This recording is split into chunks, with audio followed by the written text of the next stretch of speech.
Bueno, hola a todos. Yo soy el doctor Iván Monto, soy pediatra y neonatólogo. Me desempeño como jefe de servicio de neonatología del Hospital Regional de Valle de Punilla, Domingo Funes, en las sierras de Córdoba. Y tengo la satisfacción y el orgullo de ser integrante del equipo de instructores de RCP neonatal aquí en la provincia de Córdoba. Hecha mi presentación, vamos con el tema a desarrollar, que es el capítulo número 10 del programa de RCP Neo, en el que tratamos los cuidados post-reanimación.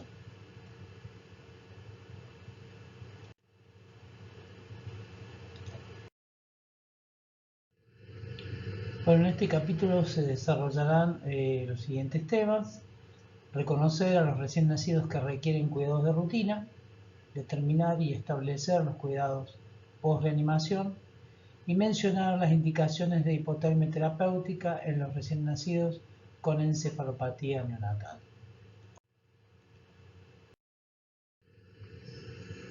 Los pacientes que reciben maniobras de reanimación necesitan monitoreo continuo y determinación de controles para pesquisar las complicaciones posteriores al evento y recibir un tratamiento oportuno para ello. Este nivel de cuidado lo definimos como cuidados post-reanimación y deben realizarse siempre en el sector de cuidados intensivos neonatales. Por lo general, los recién nacidos necesitan ventilación a presión positiva en forma prolongada, intubación o compresiones torácicas, que han sufrido eventos graves. Aumentan el riesgo del daño multisistémico en diferentes órganos que podrían por ahí no ser evidentes de forma inmediata. Luego de la reanimación, algunos recién nacidos respiran normalmente, otros presentan dificultad respiratoria persistente y otros requieren asistencia ventilatoria mecánica. Por ello es importante controlar su frecuencia cardíaca, que sea mayor a 100 latidos por minuto, que las saturometrías sean acordes con los objetivos de saturación guiados por la oximetría del pulso y por las tablas. Y en este grupo, que requieren de reanimación avanzada, debe mantenerse en un lugar donde se pueda ofrecer cuidados y monitorización de forma continua. Por eso que es importante que sea en la unidad de cuidados neonatales intensivos.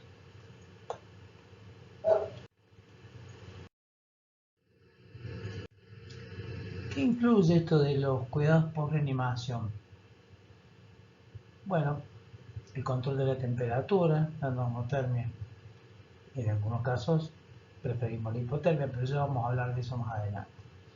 La monitorización de los signos vitales, por ejemplo, el monitoreo cardiorrespiratorio, la saturación de oxígeno, la presión arterial, los balances, la frecuencia cardíaca, respiratoria, la presión medio. Y la detección de posibles complicaciones. Siempre se deben contemplar los factores de riesgo de cada recién nacido. El tipo de parto, los antecedentes maternos, los antecedentes fetales, todos son importantes. Se debe evaluar la necesidad de realizar exámenes de laboratorio como hematocrito, glucemia, también se debe solicitar la gasometría, el dosaje de ácido láctico, los indicadores de función de los distintos órganos como renal, hepático, cardíaco y medio interno. Y el alcance de estos controles y el lugar donde este se lleve a cabo dependerá de los detalles específicos de la presentación clínica del recién nacido y de la disponibilidad de cada lugar, ¿no es cierto? Lo importante es no asumir que un paciente que ha sido reanimado con éxito está sano y solo requiere atención de rutina. Bueno, respecto a esto, se ha demostrado que la hipotermia terapéutica posterior a la reanimación en niños de 35 semanas o más con encefalopatía hipóxico-isquémica moderada o grave, disminuye la mortalidad y la discapacidad neurológica en los sobrevivientes al evento. Es por ello que una vez detectado un monitoreo fetal, podríamos decir no tranquilizador, como bradicardia fetal sostenida, pérdida de la variabilidad o desaceleraciones tardías, DIF2, ante la presencia de estos eventos o otros que hablan de trastornos en la dinámica del trabajo del parto, desprendimiento de placenta, rotura uterina, procedencia de cordón, eclampsia, un expulsivo prolongado, bueno, etcétera, se debe considerar fuertemente tomar la decisión de una hipotermia pasiva en la sala de recepción. Y esto, fijar un objetivo de una temperatura central de 35 grados con servocontrol.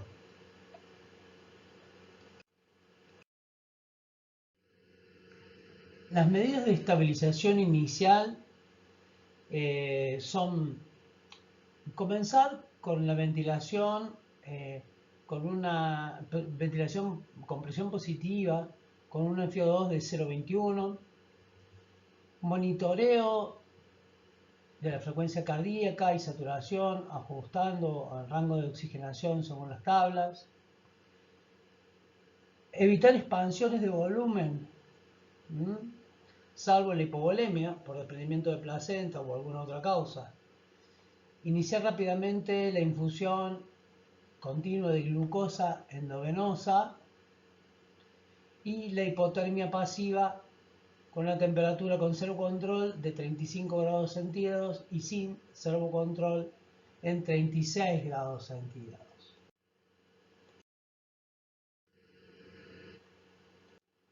Con respecto a la hipotermia, existen dos tipos de enfriamiento, el cefálico y el corporal total. Ambas han demostrado ser efectivas y el objetivo de temperatura corporal es entre 33 y 34 grados centígrados. Cuando se inicia la reanimación en pacientes de 35 o más semanas con un evento centinela, como los que sugerimos en las diapositivas anteriores, se sugiere apagar la fuente de calor y colocar el sensor de temperatura central, monitorizar con una sonda rectal si tuviésemos o esofágica, y una vez establecida la ventilación con una frecuencia cardíaca adecuada, mantener un estrecho monitoreo con valores de temperatura aproximados a los 35 grados centígrados, hasta decidir si el paciente debe ser incluido en un tratamiento de hipotermia terapéutica. Si el neonato se encuentra en un hospital de baja complejidad, se deberá iniciar el trámite de derivación lo antes posible a centros que puedan brindar dicho tratamiento. Se debe evitar de todas maneras la hipertermia, temperaturas mayores de 37 grados y la hipotermia también por debajo de los 33 grados.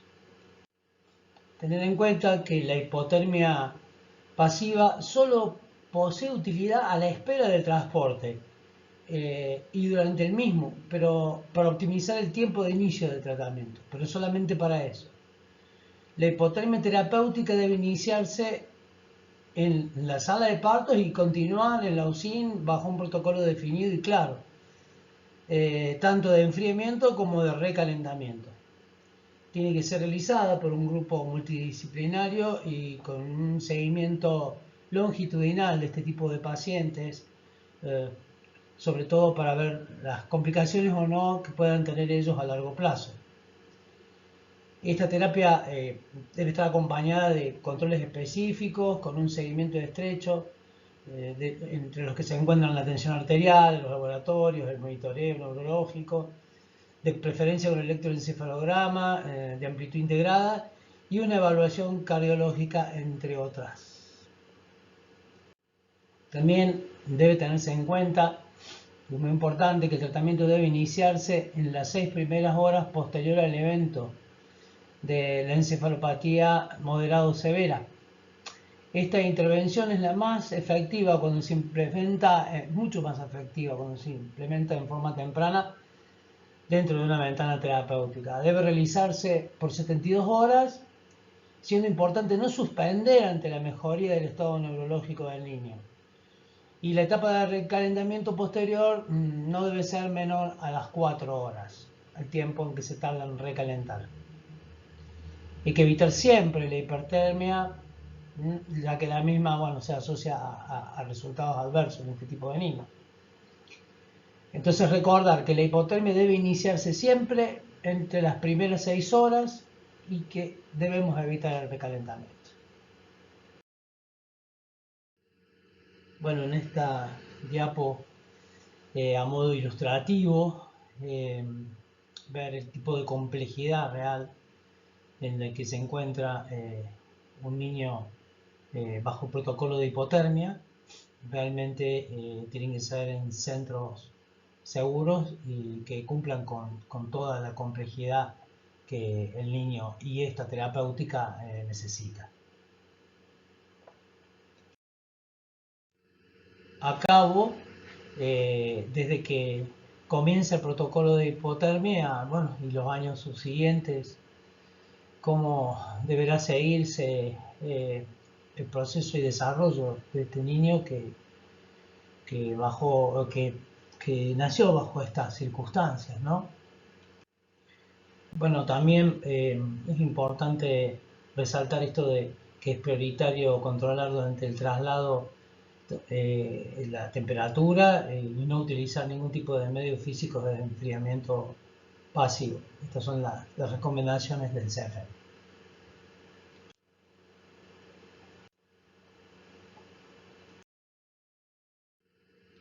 Bueno, este es otro algoritmo, un algoritmo de estabilización previa al traslado, también del CFM.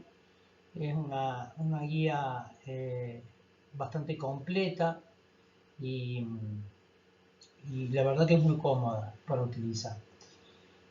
Volvemos a recalcar esto de la emergencia neurológica, de que tenemos esa ventana terapéutica como 6 horas como máximo, y que los niños con SARNAT moderado o grave deben mantener una temperatura constante, colocar a la pie del servocontrol de la incubadora y fijar el objetivo en 35 grados centígrados. Si la incubadora no tiene servocontrol, mantener la temperatura del recién nacido entre 36 y 36,5 y evitar por todos los medios la hipertermia.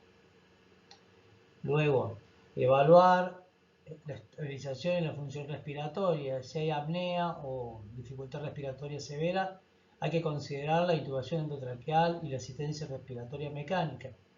Monitorizar la saturación de oxígeno, la frecuencia respiratoria, la mecánica ventilatoria.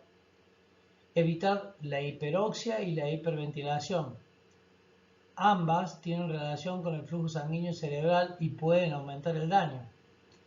El valor del estado ácido-base en forma coordinada con un centro receptor y objetivos de presiones parciales de oxígeno y de PCO2, tanto de saturación entre 92 y 95 para el recién nacido a término y entre 89 y 94 para el pretérmino en pacientes con oxigenoterapia. Evaluar y estabilizar la función cardiovascular. Bueno, hay que establecer un acceso vascular seguro. Tenemos que tener objetivos, los cuales son una frecuencia cardíaca por encima de 110 y hasta 160 latidos por minuto, con una tensión media de entre 40 y 60 miligramos. ¿Sí? Esto de acuerdo, milímetros de mercurio, perdón. Esto de acuerdo a las tablas de edad gestacional. La inestabilidad cardiovascular con una frecuencia mayor de 180 por minuto, el tiempo de relleno capilar mayor a 3 segundos, pulsos débiles y hipotensión arterial. Hipovolemia, expansión con solución fisiológica a 10 ml por kilo en 20 minutos.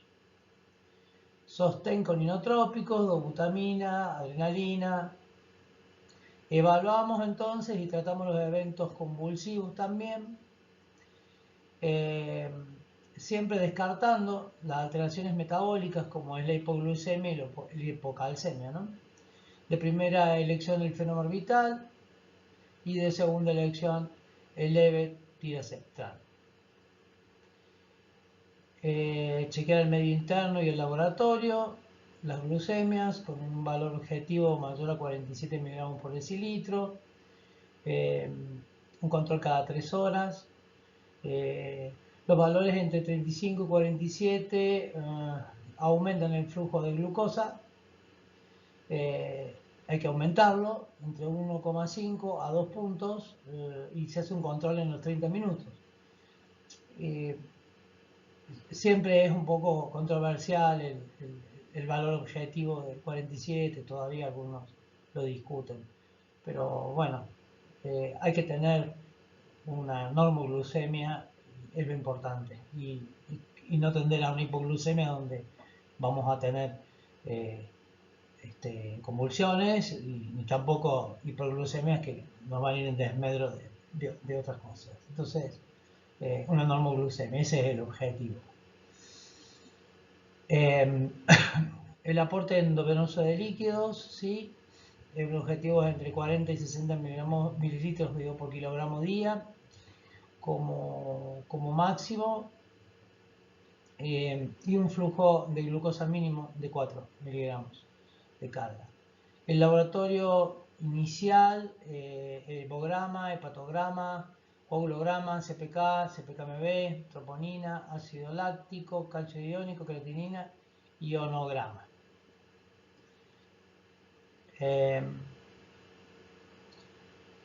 Con respecto a lo que es infectológico, en caso de sospecha de sepsis, realizaremos cultivos y se inicia la terapia antibiótico endovenosa.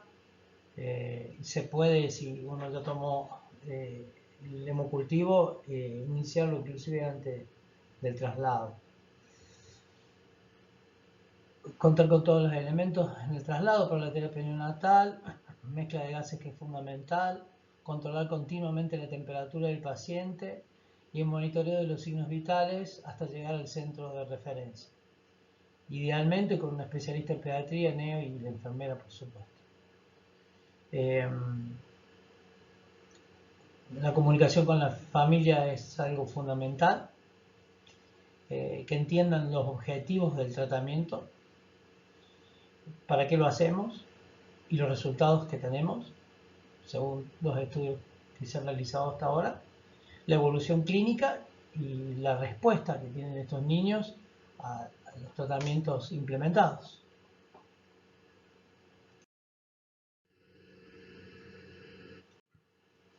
Bueno, vamos a ser un poco reiterativos con el tema de las complicaciones para que nos quede. A modo de resumen, este cuadro habla de como complicaciones la hipo y la hiperglucemia, la acidosis metabólica, el balance hidroelectrolítico, la intolerancia alimentaria, los problemas hematológicos, las alteraciones cardiovasculares y las alteraciones pulmonares.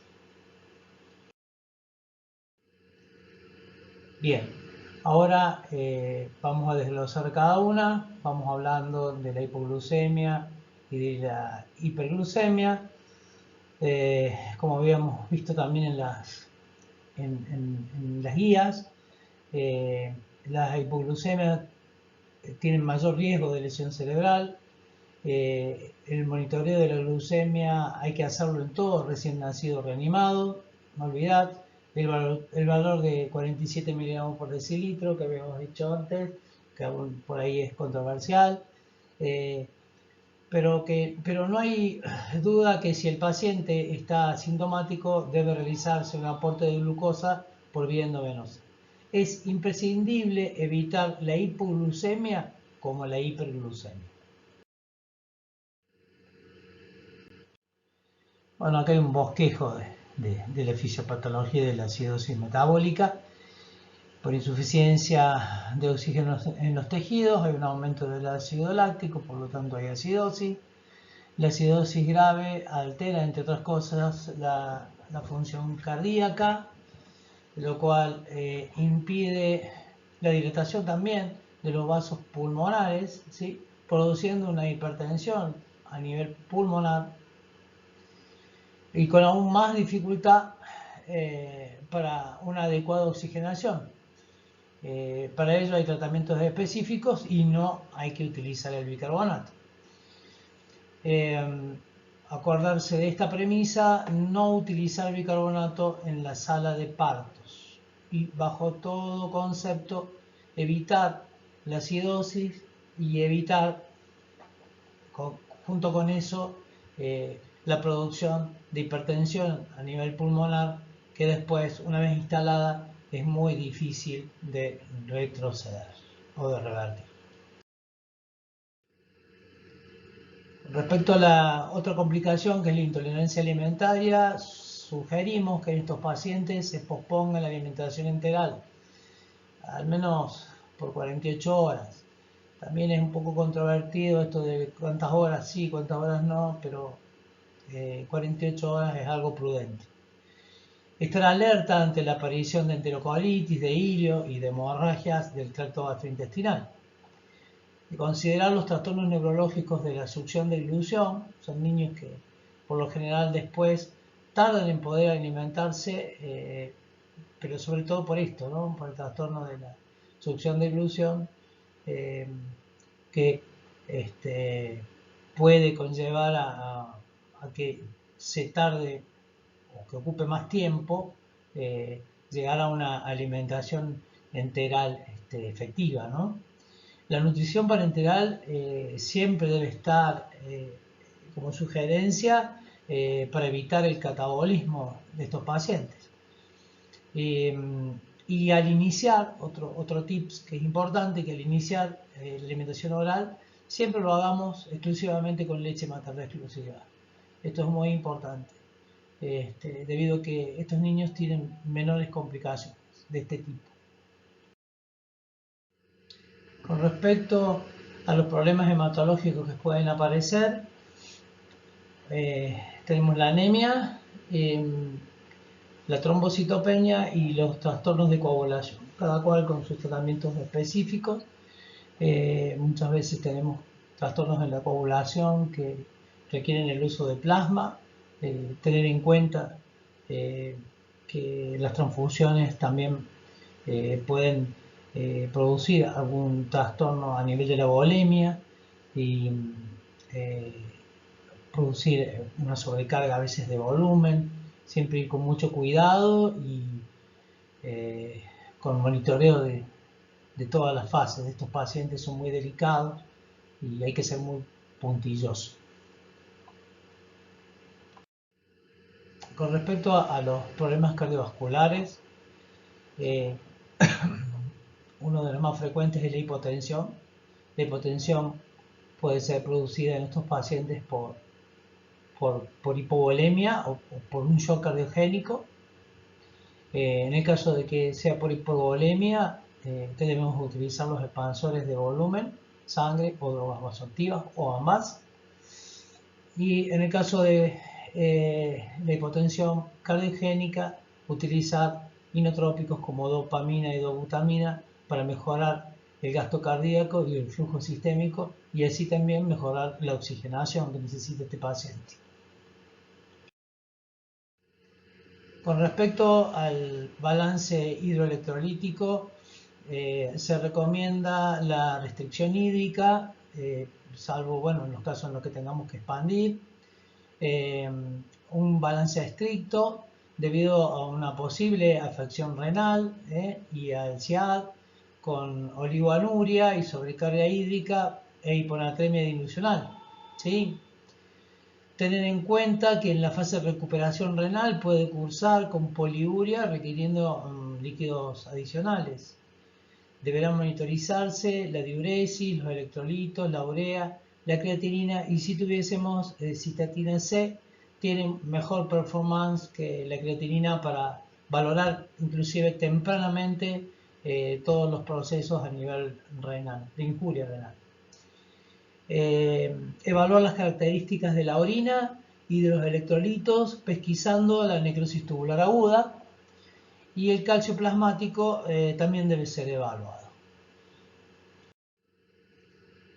Con respecto a los problemas pulmonares,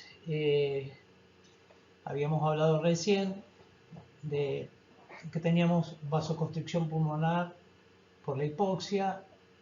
La hipoxia nos produce vasoconstricción pulmonar, la acidosis nos produce vasoconstricción pulmonar, por lo cual son dos cosas que debemos evitar, tanto la hipoxia como la acidosis, ¿sí?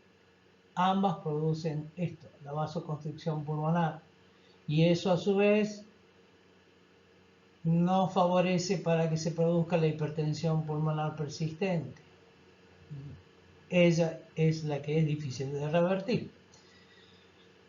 Más frecuentemente estos problemas se dan en los niños a término o en los prematuros tardíos. El tratamiento consiste en aportar el oxígeno suficiente para relajar los vasos pulmonares sin llegar a la hiperoxia, por supuesto. La oximetría pre y postductal nos guiará como para mantener los valores de oxigenación adecuados para estos pacientes. Son pacientes muy lábiles, sobre todo los estímulos, tienen que estar tranquilos, muy tranquilos, y ser lo menos posible, tratar de que el niño tenga la menor cantidad de intervenciones en lo posible, para que estén tranquilos por la labilidad que tienen estos chicos. Bueno, y con respecto a los otros tratamientos que podemos innovar dentro de lo que son los problemas pulmonares y de lo que es la hipertensión pulmonar, en algunos centros se utiliza el sildenafil, en otros utilizan milrinona como coadyuvantes para provocar una vasodilatación arterial pulmonar. Hay muchos estudios, hay algunas controversias, pero se utilizan. El óxido nítrico inhalatorio es otra alternativa, y la membrana extracorpórea para los casos más severos también lo es. Dentro de los problemas pulmonares que podemos tener, también debemos ver y siempre estar atentos a los casos de infecciones pulmonares, como la neumonía neonatal, que puede venir previamente con algunos antecedentes maternos que nos lleven a pensar en esto.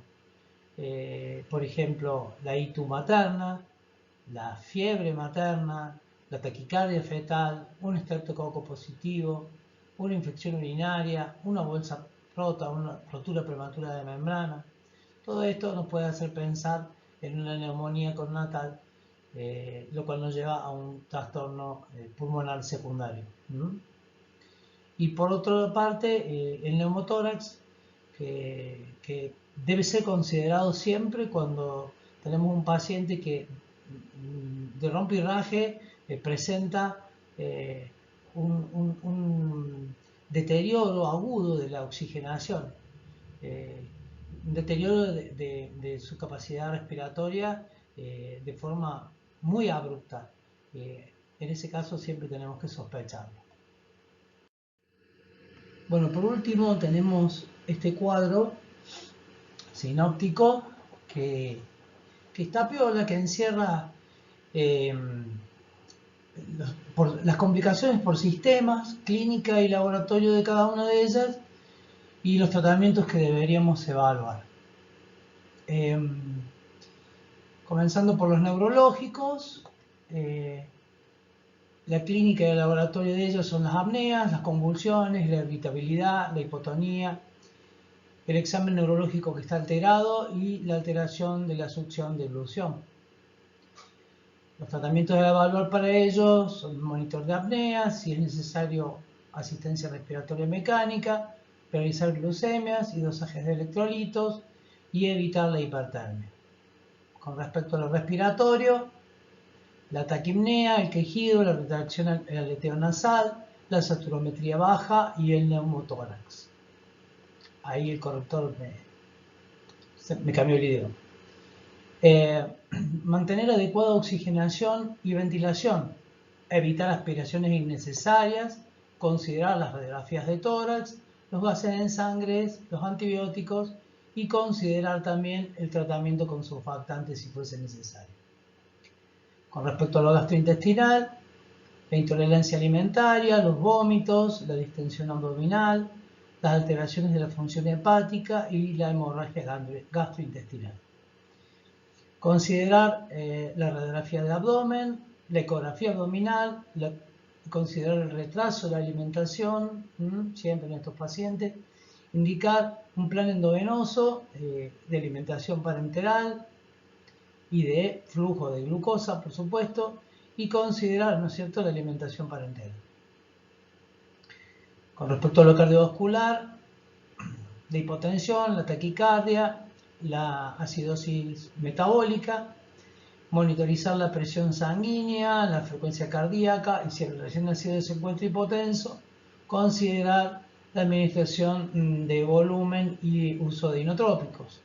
También deberíamos considerar ante algún evento de clínica cardiovascular la posibilidad de realizar un ecocardiograma para descartar malformaciones congénitas o bien lesiones producidas por la injuria, ¿no? Con respecto a lo endocrino metabólico, la acidosis metabólica, la hipoglucemia, la hipocalcemia, la hipercaliemia, controlar glucemia, electrolitos, considerar plan endovenoso y corregir los electrolitos si fuese necesario. Con respecto a lo renal, la disminución de la diuresis, el edema, las alteraciones hidroelectrolíticas, cuantificar la diuresis, controlar los valores séricos de electrolitos, control de peso, balance estricto, restricción de fluidos, siendo el volumen vascular adecuado, ¿no? No en el caso de hipovolemia, a eso se refiere. Y lo hematológico, la anemia, la trombocitopenia, las alteraciones de la coagulación, palidez, hematomas, petequias que puedan aparecer, que nos hagan pensar en esto, fallos en la coagulación. Y los laboratorios a pedir, el hematocrito, el recuento plaquetario y la coagulación como algo básico. Bueno, por último tenemos este cuadro sinóptico que está piola, que encierra las complicaciones por sistemas, clínica y laboratorio de cada una de ellas y los tratamientos que deberíamos evaluar. Comenzando por los neurológicos, la clínica y el laboratorio de ellos son las apneas, las convulsiones, la irritabilidad, la hipotonía, el examen neurológico que está alterado y la alteración de la succión de glución. Los tratamientos a evaluar para ellos son monitor de apnea, si es necesario asistencia respiratoria mecánica, realizar glucemias y dosajes de electrolitos y evitar la hipertermia. Con respecto a lo respiratorio, la taquipnea, el quejido, la retracción al aleteo nasal, la saturometría baja y el neumotórax. Ahí el corrector me cambió el idioma. Mantener adecuada oxigenación y ventilación, evitar aspiraciones innecesarias, considerar las radiografías de tórax, los gases en sangre, los antibióticos y considerar también el tratamiento con surfactantes si fuese necesario. Con respecto a lo gastrointestinal, la intolerancia alimentaria, los vómitos, la distensión abdominal, las alteraciones de la función hepática y la hemorragia gastrointestinal. Considerar la radiografía de abdomen, la ecografía abdominal, considerar el retraso de la alimentación, siempre en estos pacientes, indicar un plan endovenoso de alimentación parenteral y de flujo de glucosa, por supuesto, y considerar, ¿no es cierto?, la alimentación parenteral. Con respecto a lo cardiovascular, la hipotensión, la taquicardia, la acidosis metabólica, monitorizar la presión sanguínea, la frecuencia cardíaca y si el recién nacido se encuentra hipotenso, considerar la administración de volumen y uso de inotrópicos. También deberíamos considerar ante algún evento de clínica cardiovascular la posibilidad de realizar un ecocardiograma para descartar malformaciones congénitas o bien lesiones producidas por la injuria, ¿no? Con respecto a lo endocrino metabólico, la acidosis metabólica, la hipoglucemia, la hipocalcemia, la hipercaliemia, controlar glucemia, electrolitos, considerar plan endovenoso y corregir los electrolitos si fuese necesario. Con respecto a lo renal, la disminución de la diuresis, el edema, las alteraciones hidroelectrolíticas, cuantificar la diuresis, controlar los valores séricos de electrolitos, control de peso, balance estricto, restricción de fluidos, siendo el volumen vascular adecuado, ¿no? No en el caso de hipovolemia, a eso se refiere. Y lo hematológico, la anemia, la trombocitopenia, las alteraciones de la coagulación, palidez, hematomas, petequias que puedan aparecer, que nos hagan pensar en esto, fallos en la coagulación. Y los laboratorios a pedir, el hematocrito, el recuento plaquetario y la coagulación como algo básico. Bueno, desde ya muchas gracias por la atención.